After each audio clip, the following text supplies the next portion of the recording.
Bienvenidos. La Inspectoría General de las Fuerzas Armadas del Estado, en cumplimiento de sus atribuciones y responsabilidades, presenta en esta oportunidad la temática Reflexiones en torno a la violencia intrafamiliar. El objetivo es visibilizar y concientizar en nuestro personal esta problemática para que cuente con criterios al momento de enfrentar este tipo de problemas. Contaremos en esta oportunidad como entrevistados a los psicólogos Jimmy Tellería, Jenny Portugal Durán y Carola Griboski, como moderadora a la licenciada Anaí Zapata, comunicadora social. Sin más preámbulos, los invito a seguir esta producción. El día de hoy vamos a hablar de violencia intrafamiliar y estamos con 3 invitados importantes, especiales, cada uno de ellos en el área que vamos a tocar. Jenny, es un gusto tenerte acá, que hayas aceptado estar con nosotros y cuéntame un poco del trabajo que has realizado y que realizas en este tema que hoy vamos a tocar. Bueno, muchísimas gracias a ustedes por la invitación. Yo creo que es un ámbito y un espacio en el cual el diálogo que nosotros podamos hacer desde nuestra experticia va a coadyuvar para la prevención. Bueno, yo sí he trabajado en intervención a víctimas, ¿no? Por violencia intrafamiliar, también en el ámbito de delito sexual, también hice terapias con hombres agresores, también tengo una experiencia de trabajo con SISTAC, modelo que hemos trabajado justamente para la prevención de prácticas violentas con hombres. Y bueno, también en temas de seguridad ciudadana y sobre todo en programas de prevención de violencia, ¿no? Jimmy, bienvenido. Gracias por estar acá y por responder a tantas interrogantes que el día de hoy vamos a hacer. Hola, muchas gracias por la invitación. Y como bien hacías referencia en tu presentación de mi persona, yo trabajo en una ONG aquí en La Paz, Bolivia, que ya en los últimos 30 años ha estado trabajando en prevención del machismo y de toda práctica violenta. Y por supuesto, para mí un placer acompañarte en este programa para reflexionar sobre la violencia machista, la violencia dentro de los hogares, la familia, y ver los caminos que podemos seguir para prevenirla.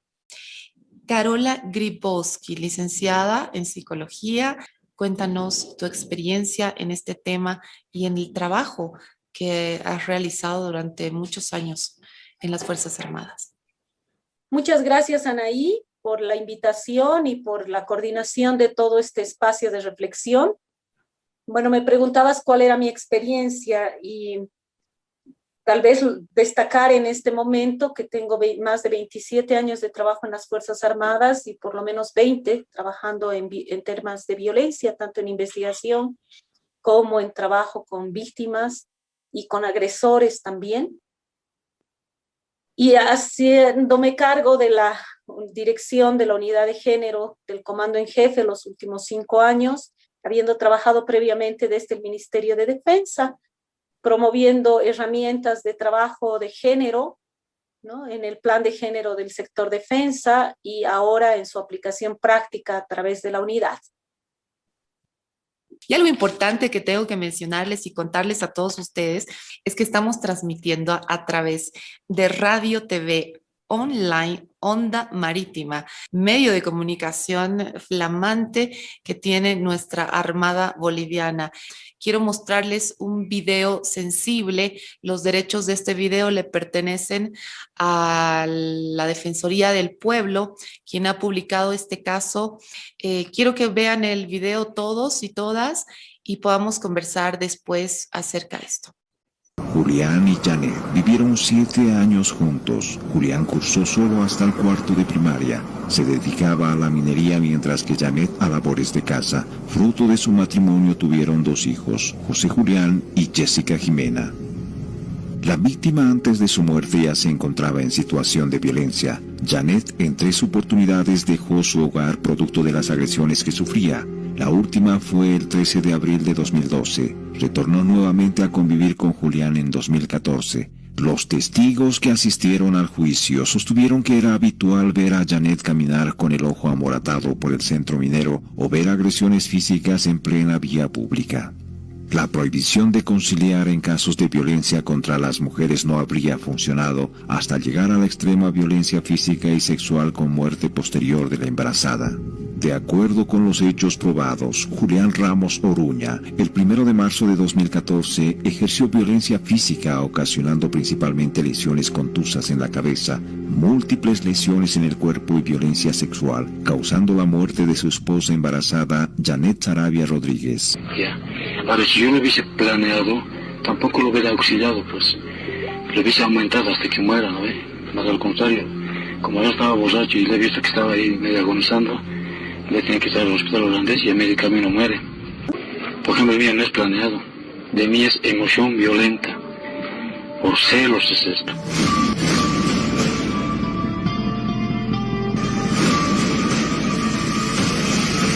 ¿Por qué no pueden averiguar, yo lo digo así de frente, averiguar a las mujeres por qué razón se hacen pegar o por qué razón lo están haciendo, se están haciendo matar? Cuando hay una pelea o muerte o no sé, diferentes casos que están muriendo las mujeres, que se la averigua pues a la mujer. Siempre esa muerte ante familiares, mediante familiares se puede averiguar por qué la mujer está pasando eso, se ha hecho pegar o lo han matado. Por ahí lo ha engañado al marido, y por ahí ha hecho cosas graves y luego y al hombre nomás la achacamos. Todo es el hombre, todo es el hombre. Yo siempre le voy a dar esto con mi caso. Hay un dicho que el varón es cochino, situaciones. Yo debería estar engañando a mi mujer, que la mujer me engañe con su propio familiar, es otra cosa, ¿no?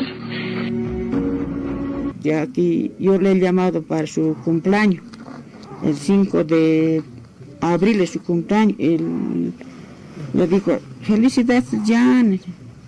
De ahí empezó a llorar, mami, ya no vivo bien aquí, totalmente se me ha decaído todo.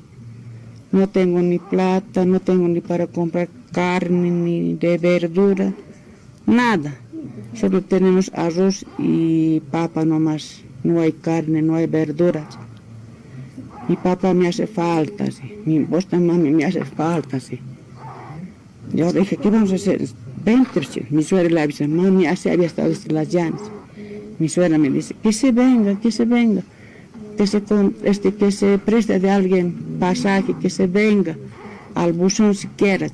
Cada vez me pegaba, cada vez me está pegando.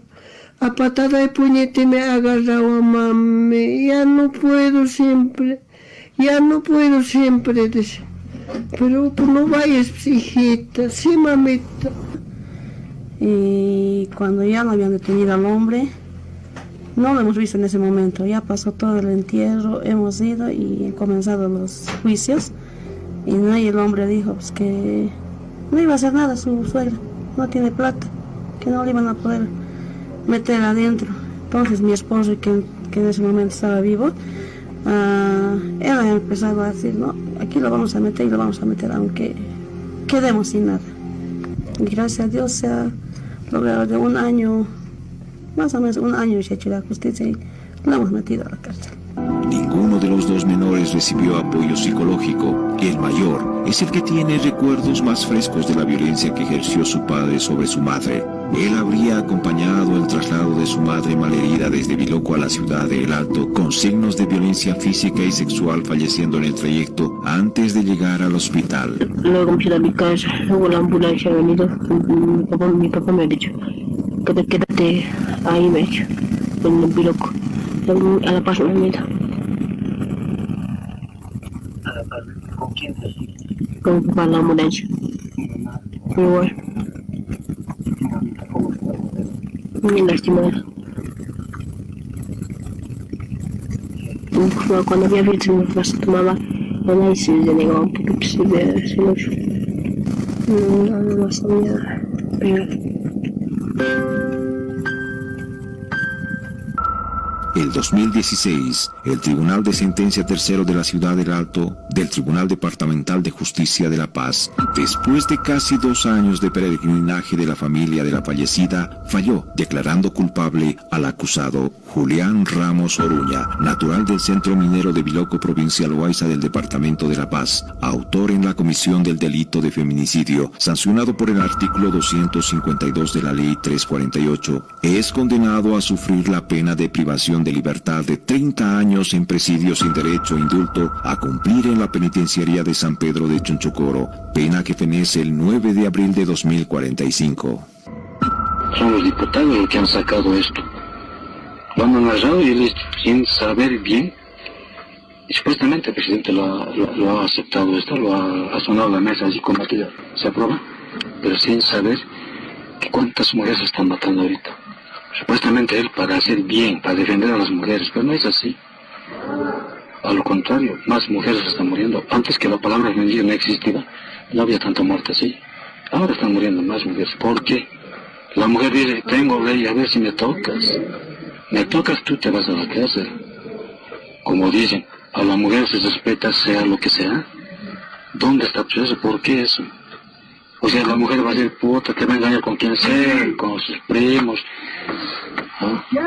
Eso no. Está mal, no podemos hacer sea lo que sea. ¿Qué podríamos analizar de este caso? Jimmy, por favor. Lamentablemente, este no es un hecho aislado, es una historia que se repite en nuestro país, no solo en este tiempo. Yo creo que durante la historia se ha dado el caso de la violencia y de manera particular hacia las mujeres.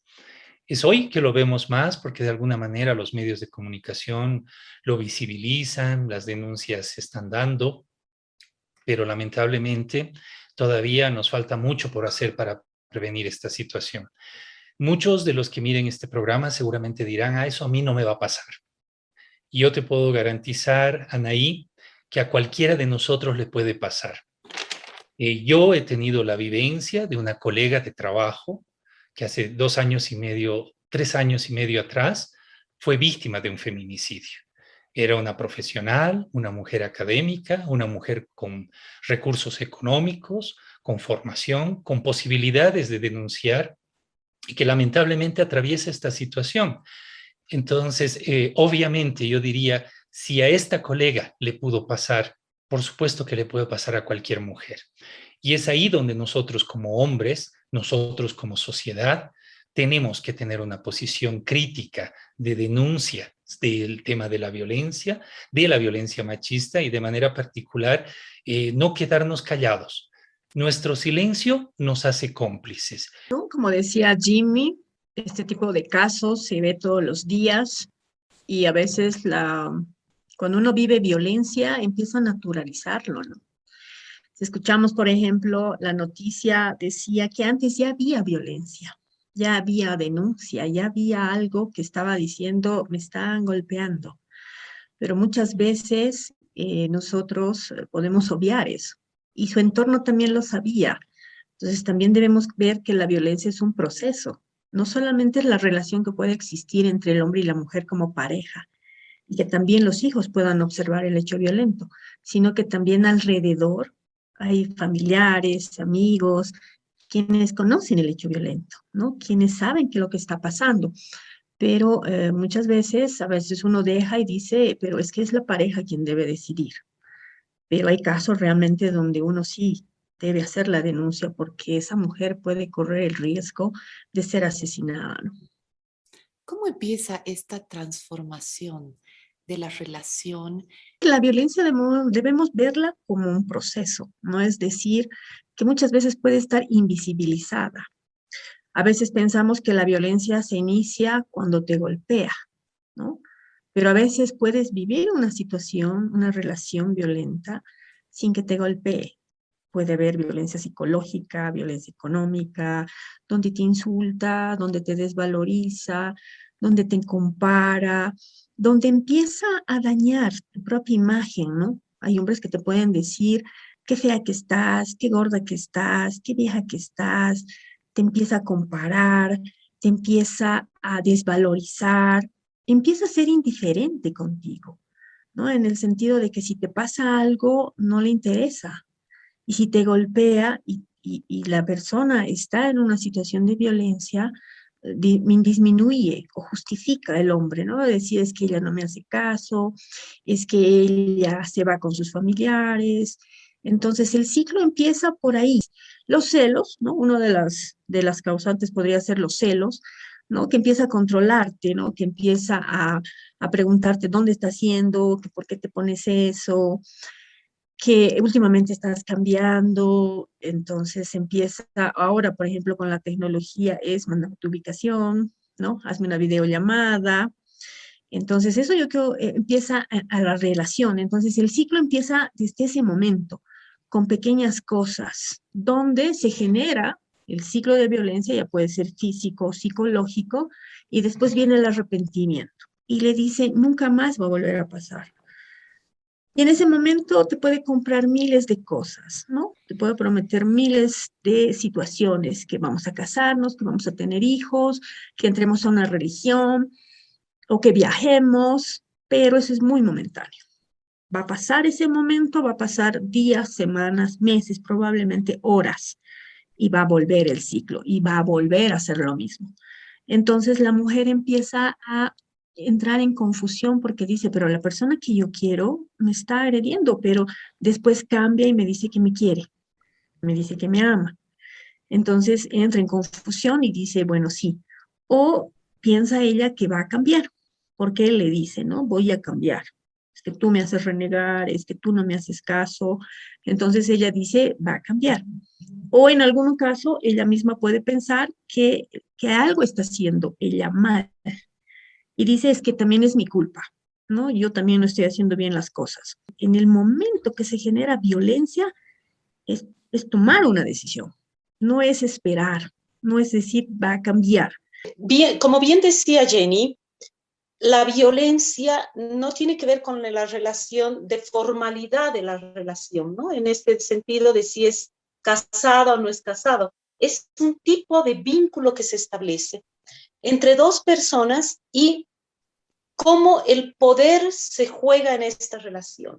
Entonces, como tú bien dices, no necesariamente se da en relaciones, solamente en relaciones de matrimonios o de convivencia.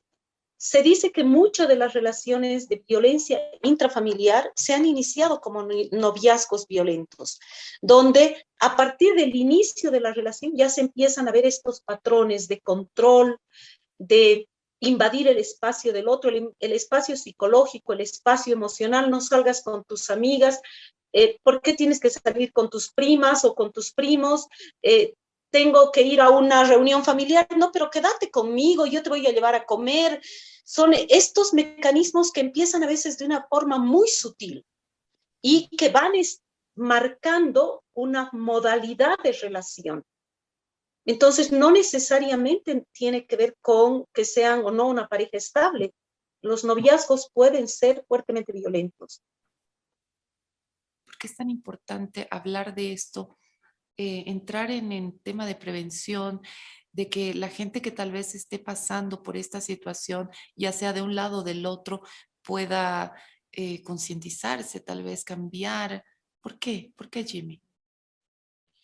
Yo creo que es muy importante conceptualizar la violencia como todo acto intencional que busca dañar física, psicológica o moralmente la integridad de otra persona o de otras personas. Por ende, la violencia tiene una intención, busca dañar. Esta intención puede estar muy claramente manifiesta o no muy claramente manifiesta, pero que busca el daño del otro. Entonces, la violencia desde esta mirada, al tener esta posibilidad de elección de acción, es un aprendizaje, ¿no? Yo creo que es muy importante pensar que la violencia no es un hecho natural, no nacemos hombres o mujeres violentas o violentos, sino más bien aprendemos a ejercer la violencia, como bien lo han dicho Jenny y Carola, como un mecanismo de poder. Es decir, yo ejerzo la violencia para imponer mi voluntad, para imponer mi deseo sobre otras personas. Ahora bien, no es un mecanismo único y exclusivo de los hombres. Las mujeres también pueden aprender a utilizar la violencia como un recurso. Pero lo que nos preocupa, y por eso hablamos de la violencia hacia las mujeres, es que la estadística, los datos de los tipos de violencia nos muestran, por ejemplo, que la casa, el hogar, que debería ser el espacio más seguro, donde no debería pasar nada, ¿verdad? Donde todos los que vivimos en esa casa deberíamos estar seguros, vivir en tranquilidad, vivir en paz, se constituye muchas veces en el lugar más inseguro y peligroso para las mujeres y para los niños y las niñas, porque es en la casa en la que se da la violencia de hombres hacia mujeres, de hombres a niñas y niños, ¿cierto? Y la estadística nos muestra esto, es muy simple, de cada 10 denuncias que recibe la Fuerza de Lucha contra la Violencia en Bolivia, hoy todavía, 7 a 8 son mujeres, niños y niñas que han sido víctimas de violencia. ¿De quién? De un hombre. Ahora bien, también no debemos estigmatizar diciendo que los hombres no viven violencia o no reciben violencia. Por supuesto que los hombres pueden recibir violencia, pueden vivir violencia, pero en la mayoría de los casos esa violencia no viene de las mujeres. Es decir, no es que las mujeres sistemáticamente están ejerciendo violencia con el fin de destruirte como hombre. ¿Por qué hablamos hoy en este programa sobre la violencia que viven las mujeres? Porque esta violencia es la que se da en ese espacio que yo llamo debería ser el más seguro, la casa, el hogar, y lamentablemente no lo es. Por ende, es importante que empecemos a construir relaciones sociales, culturales, en el marco del respeto, de la democracia, del reconocimiento del otro, de la otra, del diálogo, de la empatía, y poder vivir en paz. La pregunta del millón es, ¿quién no quiere vivir en paz? Jenny, ¿qué nos puedes decir de la afectación que tiene la violencia intrafamiliar en el núcleo y en los pequeños sobre todo? Los motivos, por ejemplo, para que una mujer no decida separarse son los hijos, ¿no? Porque piensan y dicen, yo no voy a poder criarlos, bien o mal es su padre, porque también la mujer no ha aprendido a tener la autoridad en relación a los hijos y piensa que solamente es el hombre quien puede educarlos. Muchas veces he escuchado testimonios de mujeres que decían, no importa, aunque a mí me golpee, pero es su padre y a él lo respeta. Entonces también hay una forma en que las mujeres no toman ese rol de autoridad, ¿no? Justamente por toda la violencia que ellas han vivido. Algo que también yo creo que se debe generar de que nos cuestionemos es que cuando un niño o un adolescente vive en un ambiente violento, también va a generar un impacto a nivel psicológico, como un trauma. Bueno, no un trauma, se va a generar un trauma en ellos. Primero porque los niños, con las noticias que van escuchando, lo primero que piensan es, la va a matar. Yo he atendido casos en los que los niños han disminuido a nivel de aprendizaje porque están distraídos y se les pregunta, ¿por qué? Y te dicen, es que yo tengo miedo de que la mate. Los niños se van a dar cuenta. Primero, porque van a ver a la madre triste. Dos, el relacionamiento que va a existir entre ellos va a ser muy distante. O porque él la va a reñir, va a golpearle, los niños se van a dar cuenta y van a observar eso. Lo primero que se genera en un niño o en un adolescente que vive en situación de violencia es miedo. Entonces los niños sienten miedo cuando observan que su padre le está golpeando. Sienten angustia, sienten ansiedad. El solo escuchar la puerta de que pueda estar ingresando él para golpearle o llamarle la atención o insultarle, los niños empiezan a generar ese miedo y esa angustia de que le pueda pasar algo a su madre. Entonces también esto se produce con los adolescentes. Hay adolescentes que empiezan a cortarse. Y no porque quieran hacerlo de moda, sino porque en su hogar también están viviendo una situación de mucho dolor. O huyen de la casa, ¿no? Tienen relaciones a muy temprana edad, se van con una pareja y bueno, forman un hogar igual a temprana edad que probablemente igual van a vivir violencia. O el consumo de drogas, o el consumo de alcohol. Entonces, ¿qué genera? Prefiero estar fuera al no escuchar los gritos, al no escuchar que ambos siempre estén peleando. Y a veces cuando esto se naturaliza, cuando pelean y no buscan una solución y dejan ahí, los hijos aprenden que la violencia es algo normal.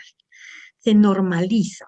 Entonces, cuando ellos formen su hogar y vivan de la misma manera una situación conflictiva, van a aprender que la violencia es la mejor manera de solucionar el problema.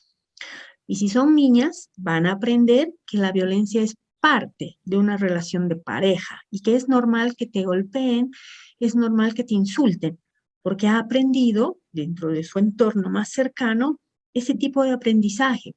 Entonces, son víctimas indirectas también los niños y los adolescentes que viven en un entorno violento. Sin embargo, pueden ser comportamientos, actitudes tan sutiles por parte de la pareja que cuando están almorzando, cenando, no se hablan.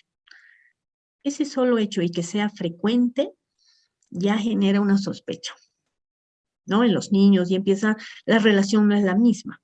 Entonces yo creo que algo fundamental que debemos también trabajar es esa parte. Estar separados podría ser la mejor solución.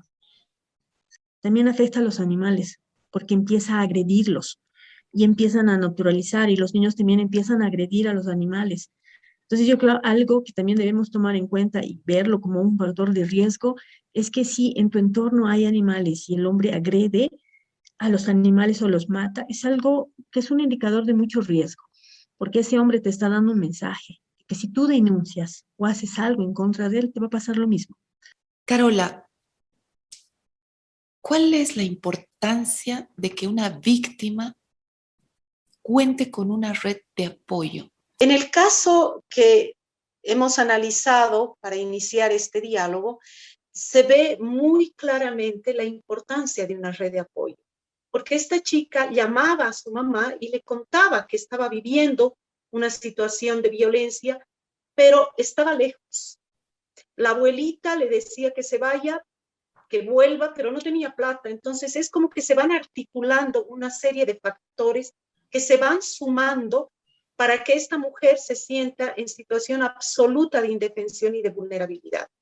En ese sentido, potenciar las redes de apoyo, que es este grupo de personas que pueden en algún momento no solamente dar una palabra, escuchar, sino también prácticamente ofrecer un espacio, por ejemplo, donde la víctima pueda ir cuando se siente en amenaza, es fundamental.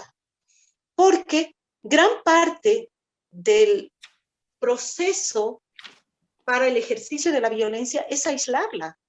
Es que la víctima sienta que no tiene dónde ir y que no cuenta con nadie. Entonces, en la medida en que nosotros potenciamos una red de soporte, un conjunto de personas que pueden estar a disposición, ya sea para prestarle plata para que se vaya a su pueblo, ya sea para llevarla en su auto a buscar un refugio, o alguien que la escuche y le diga, mira, creo que tenemos que hacer algo al respecto, es fundamental. Hay muchos hombres en la casa que seguramente están pensando, ¿será que soy violento? ¿Será que yo estoy siendo parte de esto? ¿Se ha naturalizado en mi vida esto y no lo puedo identificar? Mi respuesta es sí. Hemos tenido experiencia en la oficina donde yo trabajo de llevar adelante un modelo con hombres agresores o hombres que ejercían violencia. Y tengo dos experiencias para contarte. La primera era hombres que llegaban, o sea, en el marco de la ley 348, que es la de prevención de toda forma de violencia hacia las mujeres, hay un acápite específico que dice que los hombres que han ejercido violencia por orden fiscal y del juez o la jueza deben llegar a procesos terapéuticos para superar sus prácticas violentas, ¿no?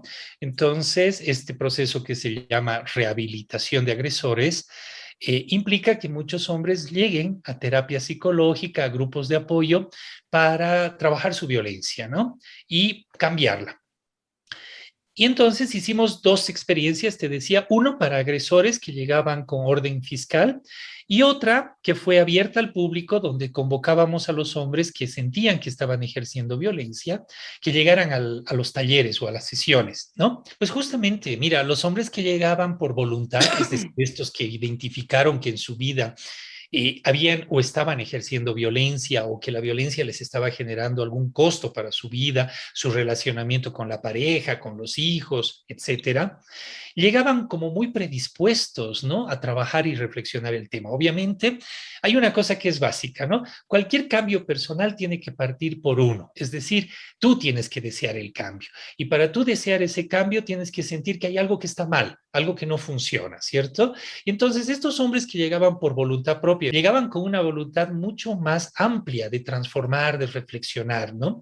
Y fue una experiencia muy rica porque estos hombres que llegaban al proceso tenían ganas de hablar, de ganas de compartir, pero también de buscar respuestas para cambiar. Lo que me llamó la atención y me sorprendió fueron los otros, los que llegaban por orden fiscal. La experiencia nos mostró que estos hombres que no habían venido por voluntad, habían venido por una orden del juez que les había dicho, oye, si usted quiere superar este problema, tiene que ir a hacer terapia o tiene que ir a un centro de apoyo. Nos llamó mucho la atención porque, bueno, el modelo eran 8 sesiones, ¿no? Entonces, en esas 8 sesiones, los hombres tenían espacios para reflexionar comunicación, para reflexionar diálogo, para reflexionar el manejo del conflicto. Pero lo que me llamó la atención es que los que llegaban con orden fiscal, primero, no llegaban con voluntad, es decir, llegaban como molestos y reacios, ¿no? Y entonces, lo que me parecía así increíblemente significativo es que durante las primeras 4 sesiones, si no todas, estos hombres no estaban convencidos de que habían ejercido violencia.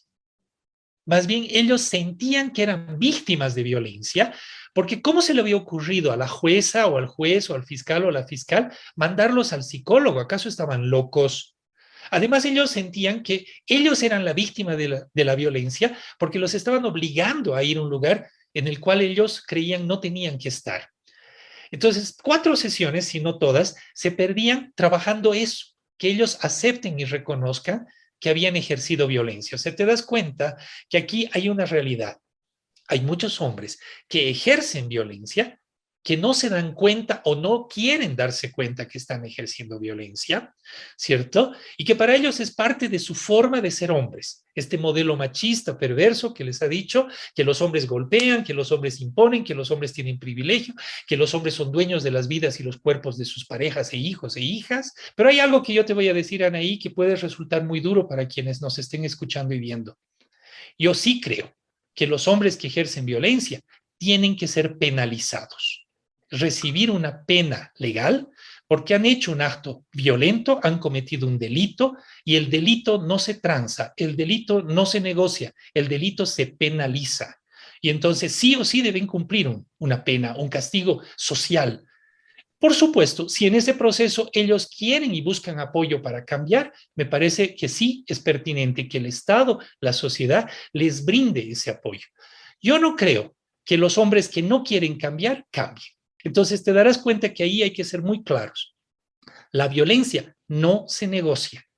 Y entonces esto tiene que estar también claro para todos los hombres, en el sentido de que no podemos aceptar la violencia como una forma de relacionamiento humano.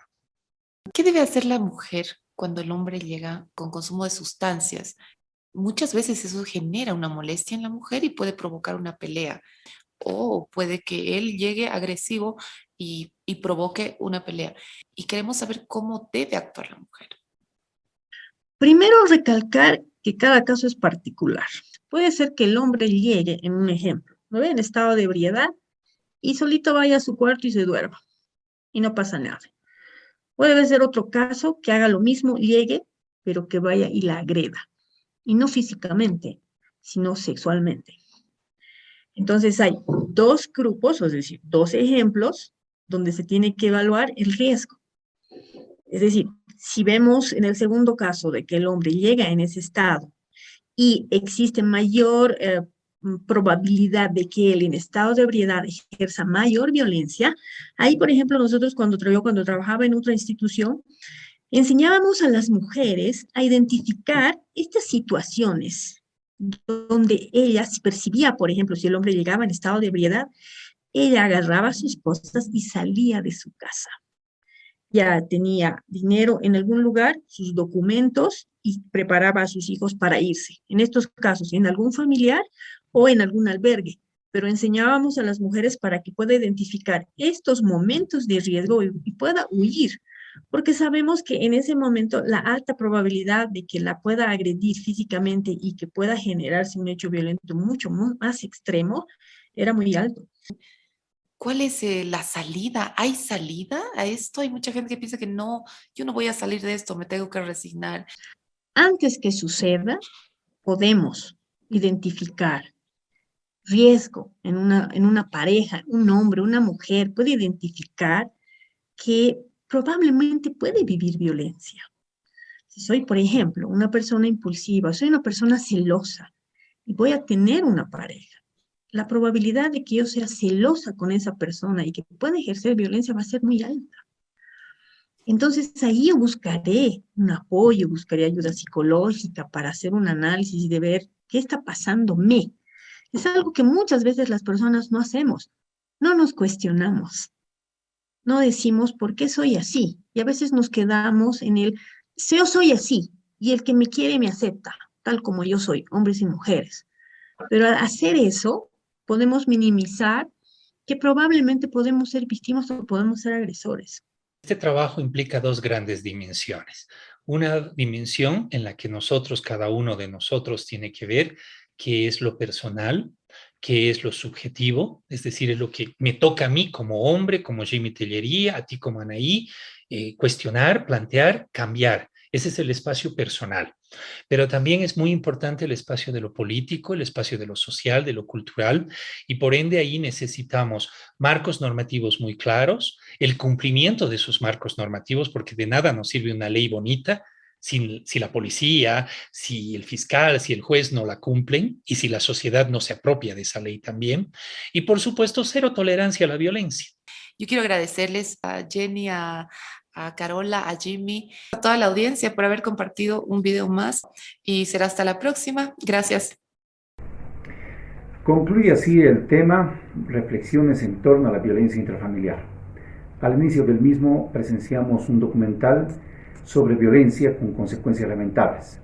Un feminicidio, un padre de familia encarcelado, hijos abandonados y una familia estigmatizada. Sobre esto, nuestros especialistas hicieron las siguientes puntualizaciones. Jimmy Tellería señaló que son casos recurrentes y en su mayoría son contra las mujeres, que es un fenómeno que no es natural, sino que se aprende y se aprende en el hogar, tornando este lugar seguro en un lugar inseguro. Que la solución a este problema está en varias dimensiones. Una dimensión personal con una reflexión sobre mi conducta o mi actitud hacia la pareja, hacia los demás. En lo político, con la promulgación de leyes adecuadas, y en lo social, con la apropiación de esas leyes y desarrollando una conducta de cero tolerancia a la violencia. Jenny Portugal señaló que casos como el presentado suceden y se ven a diario, que está naturalizado a tal punto que pasa como desapercibido.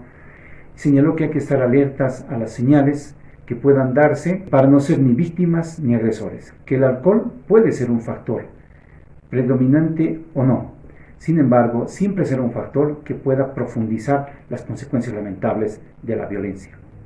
Carola Grybowski señaló que las relaciones de violencia en una pareja es en realidad un juego de poder, que las redes de apoyo son muy importantes para el acompañamiento, para la asistencia, el apoyo o para la orientación de la víctima sobre los lugares que pueda acudir para obtener ayuda.